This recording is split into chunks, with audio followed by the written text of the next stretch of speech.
Today, our topic is why to learn programming and what is the use of writing a code. It is recognized worldwide that students struggle with mathematics and physics. Too many find such subjects difficult and boring. With programming, we can execute the good old subjects in a brand new way. Students find it much more motivating and enlightening when programming is made an integral part of mathematics and physical science courses. In particular, the problem being solved can be much more realistic than when the mathematics is restricted to what you can do with pen and paper. Ready-made software is limited to handling certain standard problems.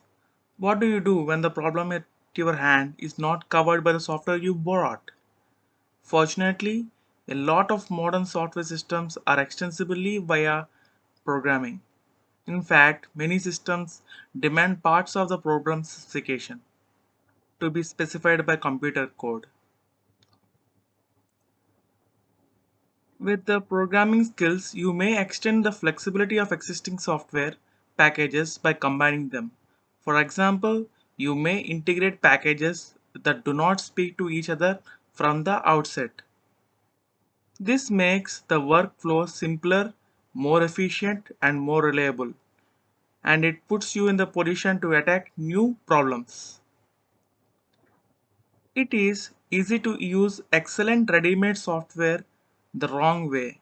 Insight in programming and the mathematics behind is fundamental for understanding complex software, avoiding pitfalls, and become a safer user.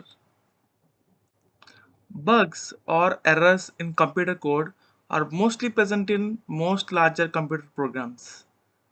So what do you do when your ready-made software gives unexpected results? So do you think it is a bug or it is a wrong use or it mathematically correct result? Experience with programming of mathematics give you good background for answering these questions. The one who can program can also make tailored code for a simplified program setting and use that to verify the computation done with off-and-shelf software.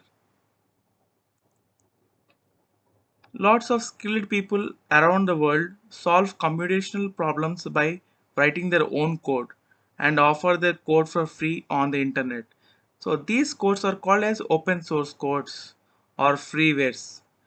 To take advantage of this truly great source of software in a reliable way, one must normally be able to understand and possibly modify computer code offered by others.